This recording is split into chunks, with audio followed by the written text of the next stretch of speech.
Hello, welcome to Divided Nexus Pet Stories YouTube channel. Make sure to like, share, and subscribe, and enjoy the video. This is the story of Lily of Tamriel, the Shiver Strike of the Ruby Throne. The bards of Daven's Watch had spent weeks singing of the tiny terror and her conquest over a slab of spiced ham, but Lily the White Fur was not one to rest on her laurels. She sat upon her velvet cushion, now reinforced with gold embroidery, a gift from Commander Boric. The sun of morrow warmed her snowy coat, but a chill that had nothing to do with the wind began to creep into her bones.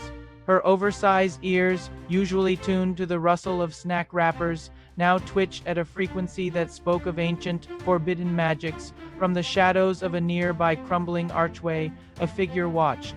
It was Verena Streth, but the clumsy officer who had been outmaneuvered by a dog was gone. In his place stood a man draped in the tattered, soot-stained robes of a rogue necromancer.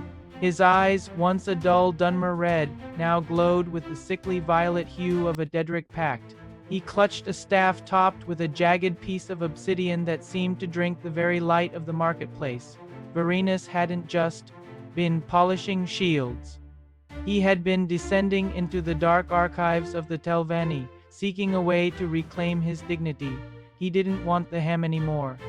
He wanted the golden bone of Arche, a relic recently brought to the city for a blessing ceremony. It was said to be the ultimate prize for any canine, divine or otherwise, and Verenus knew it was the perfect bait to draw out the beast that had humiliated him. The heist happened in the blink of an eye, as the priests of Arche unveiled the golden bone, a shimmering, marrow-filled artifact of pure celestial energy. Verenus struck. A wave of necrotic mist surged from his staff, paralyzing the guards and sending the civilians into a panic. With a cruel laugh, he snatched the relic from its pedestal. The air grew cold, and the vibrant colors of the market faded into a monochromatic gray as the Daedric influence took hold. Lily did not panic. She didn't bark, and she certainly didn't run.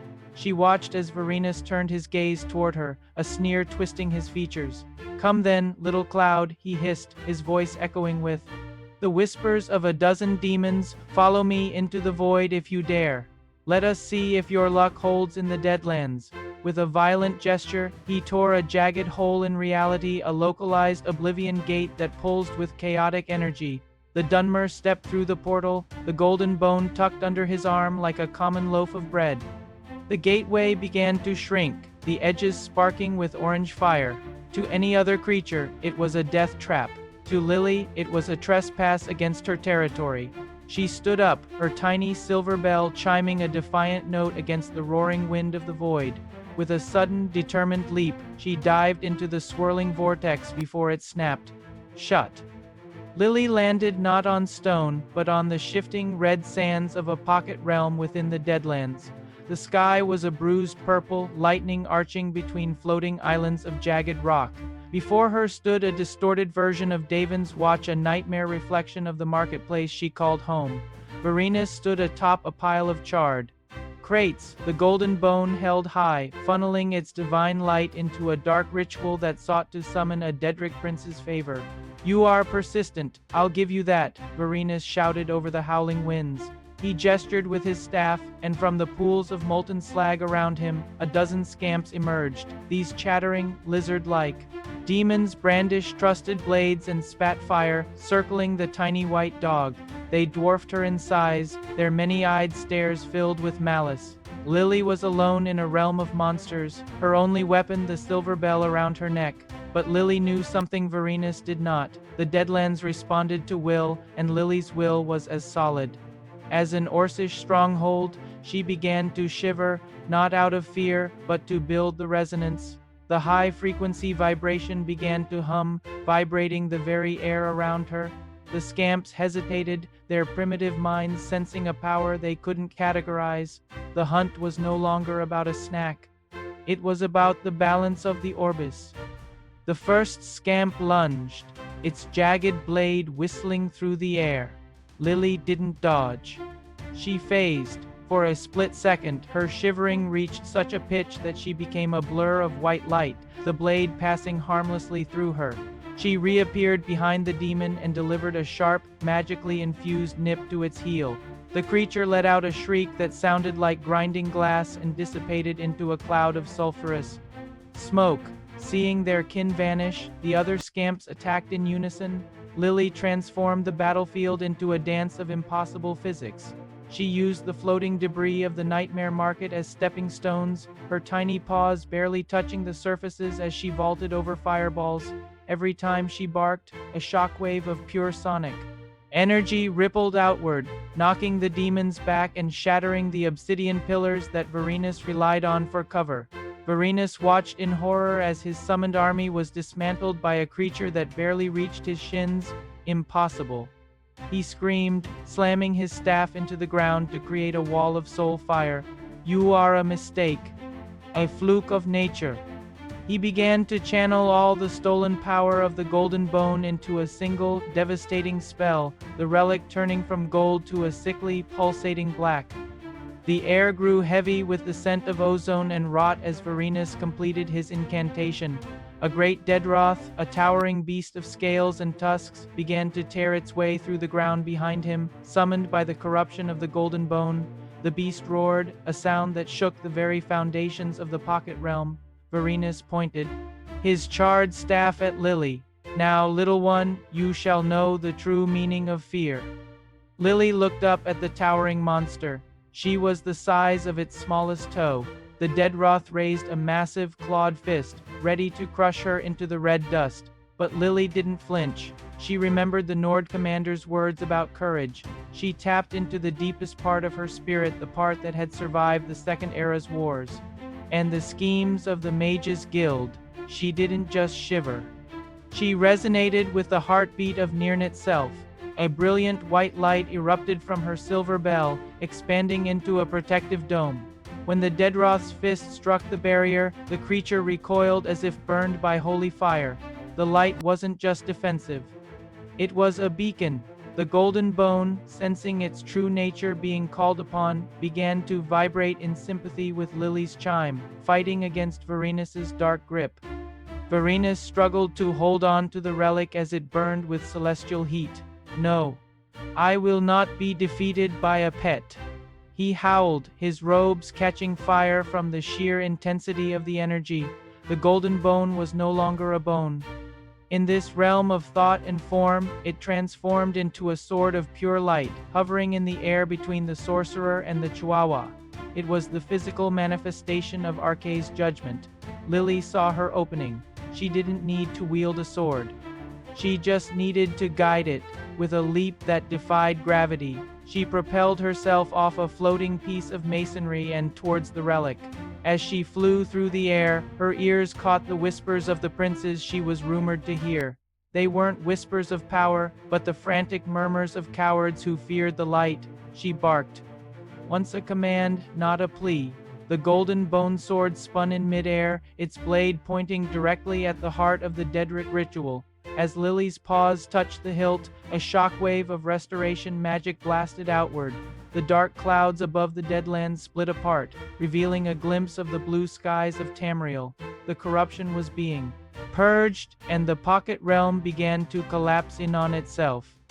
The Deadroth vanished into a puff of purple smoke, its tether to the realm severed. Varinus, stripped of his borrowed power, fell to his knees on the dissolving sand.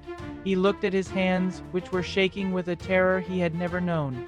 He had sought to become a god of the void, only to be humbled by the purest thing in existence. A dog who simply wanted her world to be right. Why? Varinus whimpered, his voice cracking. Why do you fight for them? They see you as a toy, a joke.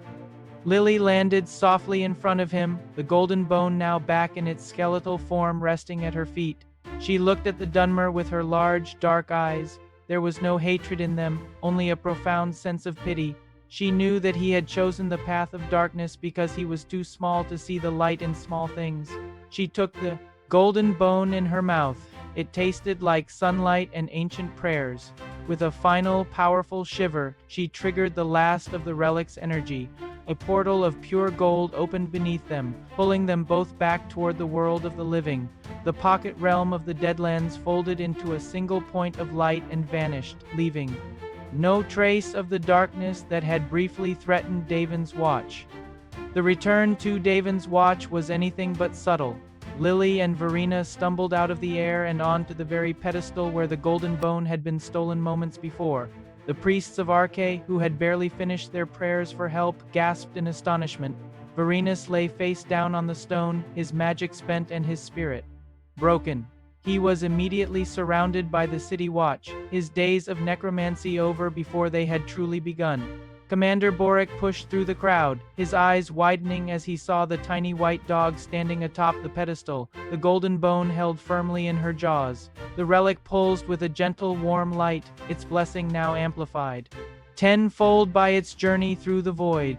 The entire marketplace seemed to brighten, the air growing sweet and the spirits of the citizens lifting instantly. By the gods, Boric whispered, his voice full of awe, she didn't just bring it back, she sanctified it.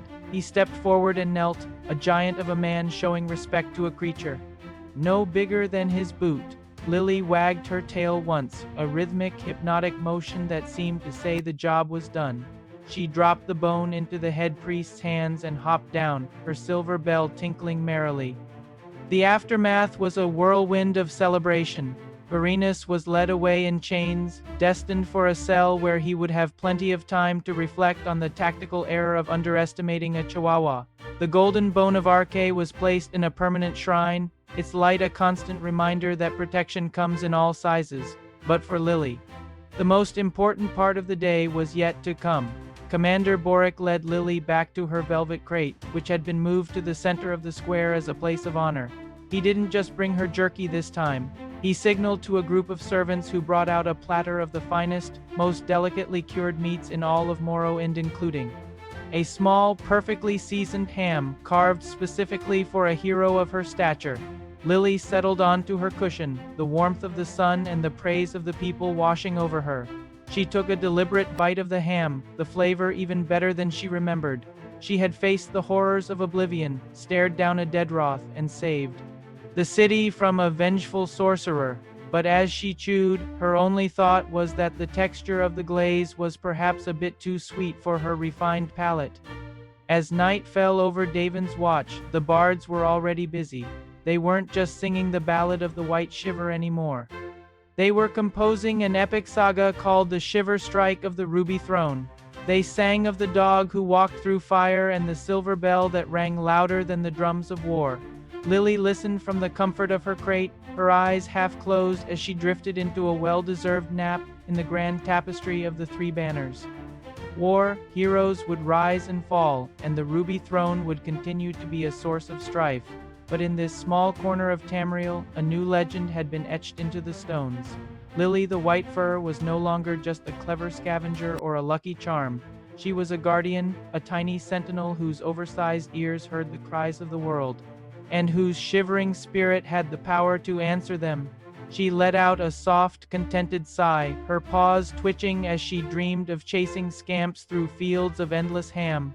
The world was safe, her belly was full, and her bell was silent at last. In the vast world of the Elder Scrolls, where gods and monsters roam, the smallest hero had once again proven that the size of one's heart is the only measurement that truly matters. Thanks for watching. I hope you enjoyed this story. If you did, make sure to like and subscribe for more content, and until next time, stay super.